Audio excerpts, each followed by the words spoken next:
Welcome on into the Cougar Tracks podcast powered by KSLSports.com. I am your BYU insider, Mitch Harper.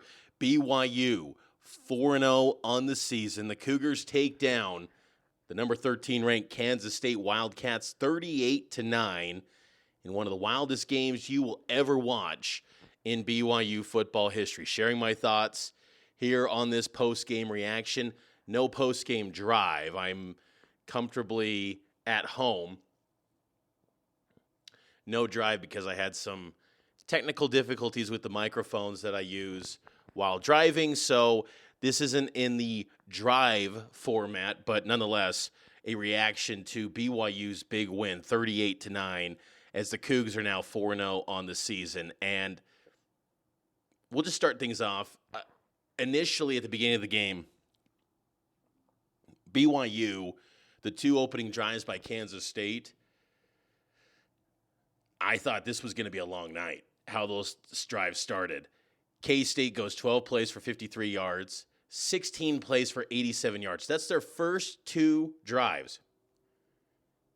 The key, though, BYU only allowed 2 field goals. Kansas State was up 6-0, and that was almost as big as the wild turn of events at the end of the first half and the beginning of the third quarter. BYU's defense is for real. I said it coming out of the SMU game that they were for real. It was even more validation. Kansas State's offense is legit.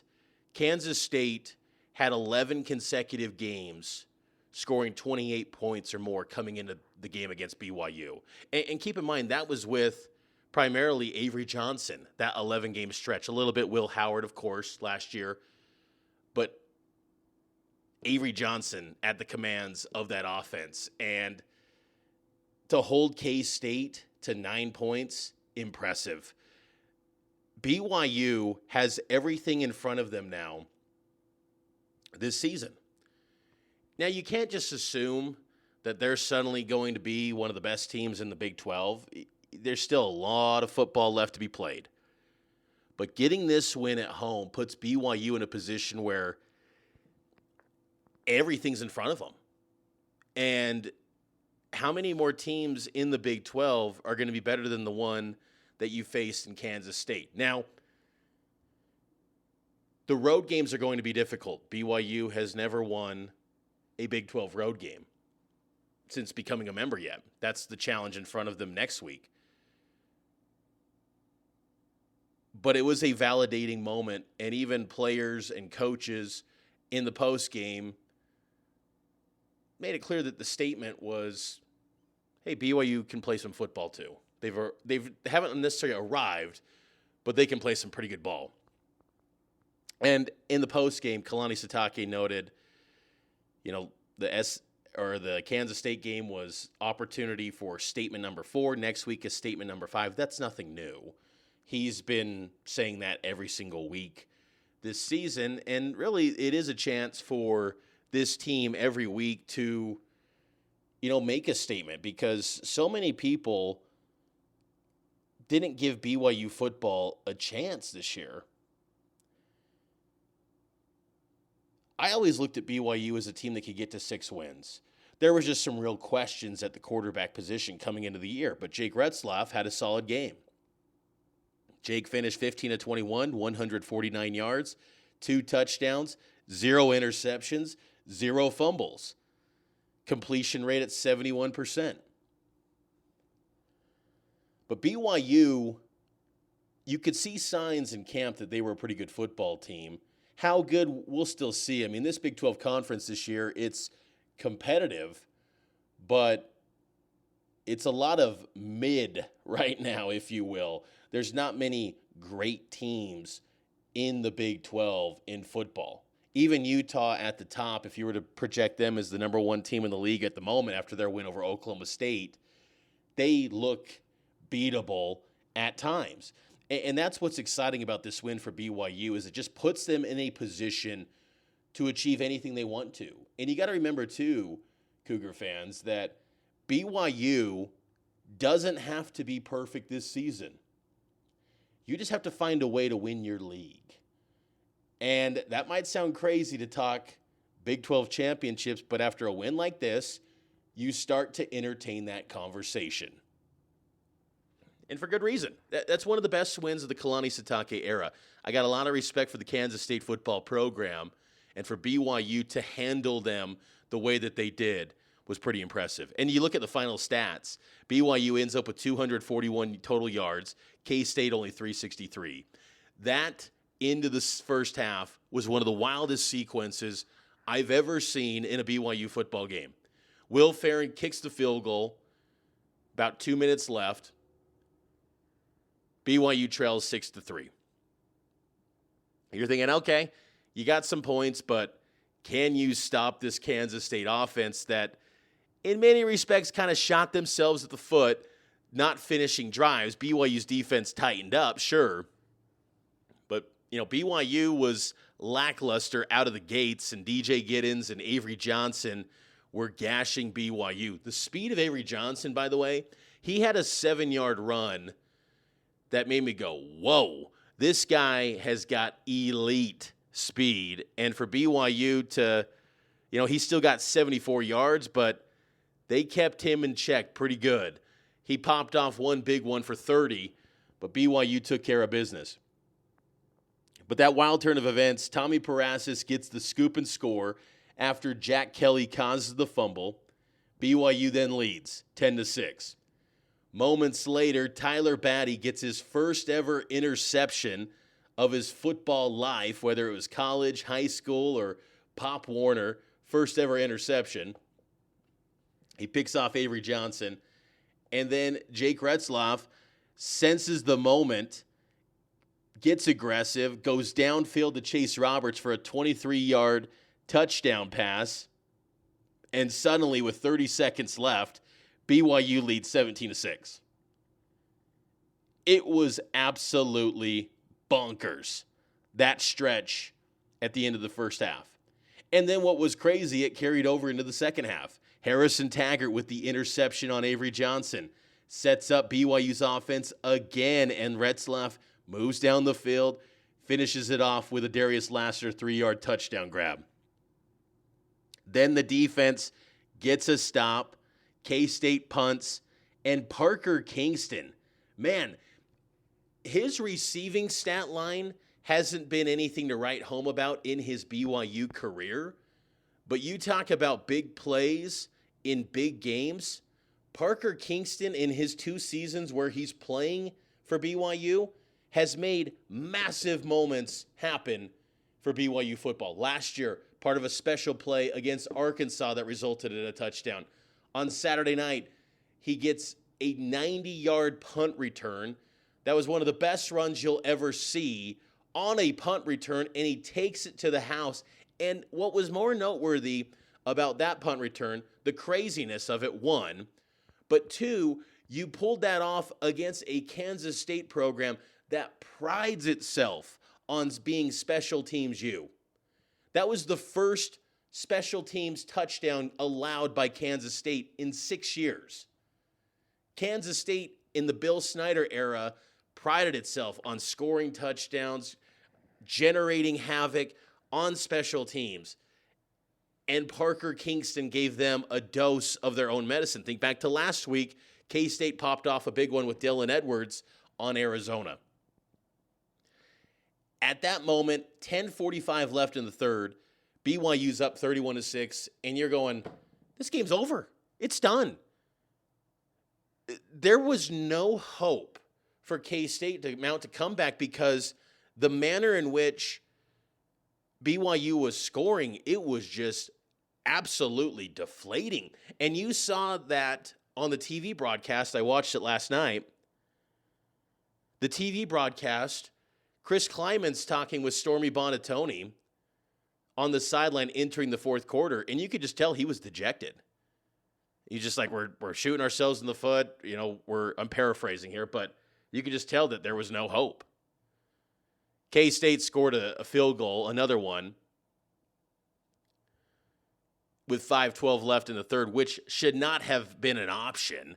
Avery Johnson was short, and it should have been not been ruled a touchdown. But then Obviously, BYU accepts the holding penalty, but it should have been a turnover on down. So, honestly, it should have been 38-6, the final score for BYU. But nonetheless, you'll take 38-9. Anytime you hold a team to single digits, that's a pretty good night at the office.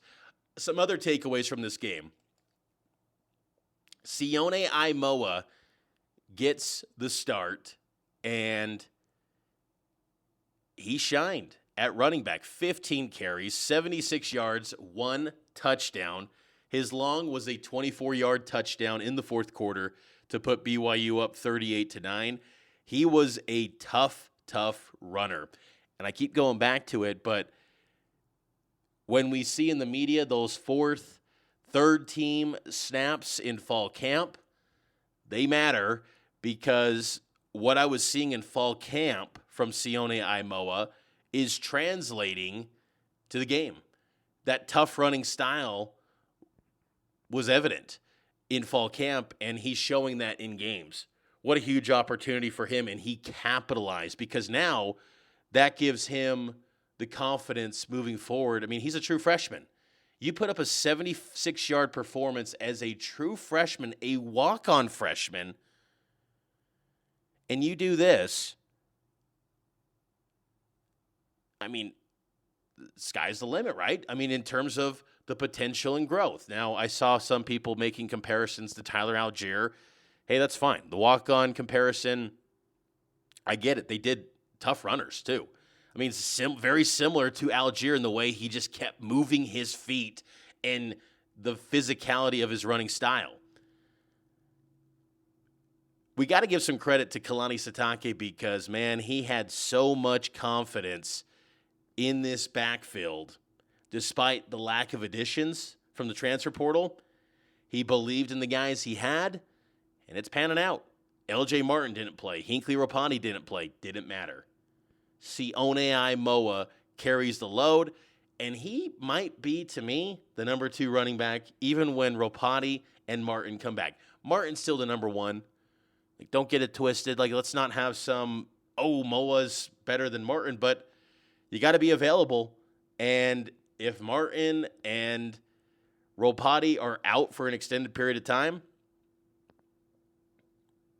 Sione Aimoa is now your guy. It's not Miles Davis. Pokai Hunga, I think, is still really good, and he needs to get more touches, in my opinion. He only had 1 catch for 11 yards, 2 targets.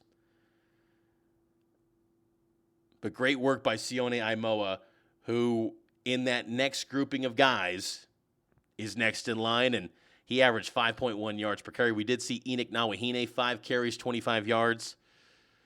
It'll be interesting to see how this ground attack performs in a game where you don't have such a wild turn of events. You know, because the run game in the first quarter, you felt like BYU was abandoning the run. It was just pass. They were turning the short passing game with Sione Aimoa into their run game. But then the wild turn of events in the second quarter really opened things up, and Kansas State was trying to get their coordinates straight, and BYU attacked and shoved it down their throat.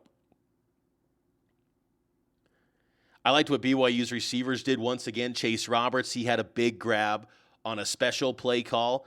Tough spot by Jake Retzlaff to sit in the pocket, to absorb the hit, get the ball off, and then Chase comes down with the catch for a 24-yard grab. Darius Laster had a nice night, 3 catches, 26 yards, and a touchdown. A guy that I continued to be impressed by, and I was impressed with him in spring ball. Now he's getting fully healthy. Reiner Swanson, 2 catches, 11 yards, 2 targets.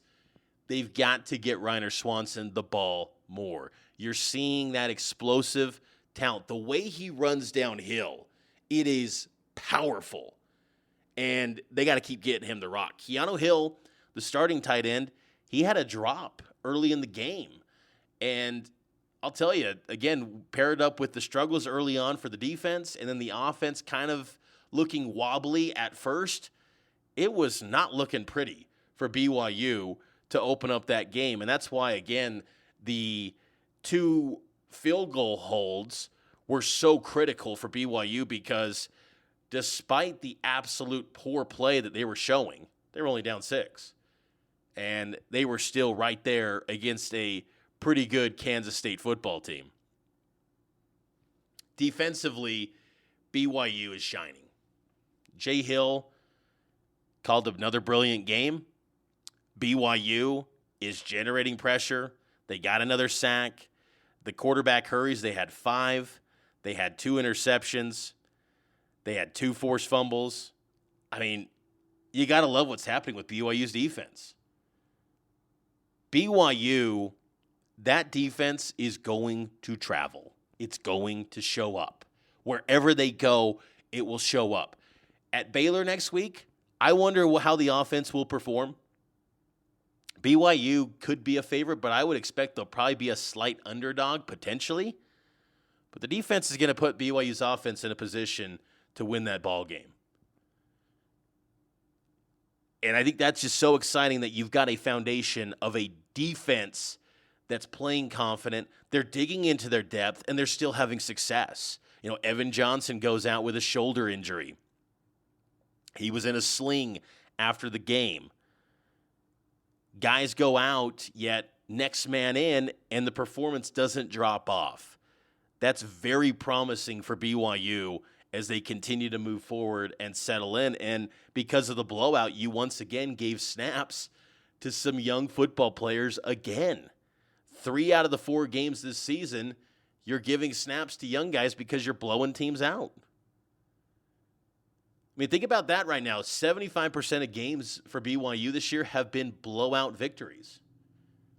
That's a nice clip.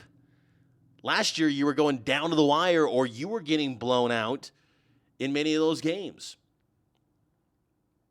To be able to stomp a team is a pretty impressive. And BYU gets their biggest margin of victory over a top 15 football team in their history. And I think that's one of the great things, too, that's happening for BYU in a lot of their sports, but we're seeing signs of it now in football, is that by being in the Power 5 or being in the Power 4 conference, the Big 12, it's naturally leveling up the personnel.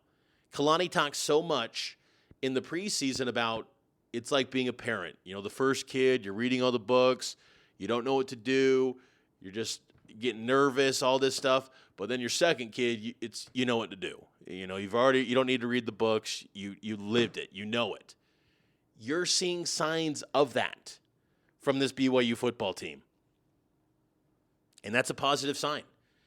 Because 9 months ago, no one would have thought BYU could match up with a team like Kansas State. Kansas State is just a solid football program that consistently wins 8-9 wins. They won the Big 12 2 years ago. We talked so much about TCU a couple years back when they got to the playoff, but K-State won the league. So it's a really good football program, and they just hammered K-State. BYU should be in the top 25. We'll see it coming out here a little bit later this Sunday morning, but BYU deserves to be in the top 25, and if they're not, that's an indictment on the pollsters for not staying up and doing their work and diligence to watch all of college football. So hopefully BYU gets into the top 25. I'll be curious to see where K-State falls because I could see the pollsters saying K-State's a fraud, and they drop 10 spots. I don't think K-State's a fraud. I think they'll end up winning 9 games this year. So this is going to be a really good win for BYU. It's one of the best wins of the Kalani Sitake era because you didn't need any tricks or frills. I mean, yes, there was some madness and some wild things happened, sure. But you were the more physical football team. You handled business. You didn't cough up the football. You took care of what you were supposed to do, and you got a big win. BYU moves to 4-0, 1-0 in Big 12 play. First time BYU is 1-0 to open up a conference season since 2007. Obviously, long stretch in there as a football independent, but pretty exciting stuff for BYU as the Cougars gear up now for the heart of Big 12 play. BYU, I got to say too, the atmosphere at LaVell Edwards Stadium was electric. Dave Fleming in the TV broadcast was pointing out the similarities between this game to the 2021 contest against Arizona State. And BYU fans, The Rock, they showed up, man. Night games at BYU have become a thing. BYU is really good at night, and they're really good at early part of the season. They haven't lost a home game in the month of September since 2018 against Cal. BYU steps up in a big way early in the season, and that home crowd was dialed in. You saw some illegal formation penalties. You saw some false start penalties from a Kansas State team that doesn't do that. So BYU's atmosphere played a role. Players ultimately executed. I think there was someone in the media that asked one of the players, what's that like having the fans come up with interceptions? I'm thinking, I don't believe the crowd ultimately picked off Avery Johnson at all, but I digress. That was an impressive showing from Cougar Nation and a really fun game day experience for BYU fans as they look to level it up. And I'm curious to see how it'll show up against Arizona for homecoming coming up on October 12th. I have to think that it'll probably be a sellout now, I would think. It sold out against Kansas State. 64,000 and change showed up for the game. I would imagine that there'll be another sellout crowd for BYU as they take on the Wildcats in a couple weeks. But first things first, they got to take on Baylor, and I guarantee it'll be a commentary from Kalani Sitake. They'll say it's an empty the tank kind of game because then you could go into a bye week and talk about BYU being a 5-0 football team. So it's going to be an interesting week, and we will have you covered on KSLSports.com. Follow me on X at Mitch_Harper and Instagram, and follow KSL Sports on all the socials and download the KSL Sports app. I will talk to you next time here on the Cougar Tracks podcast, and it's powered by KSLSports.com.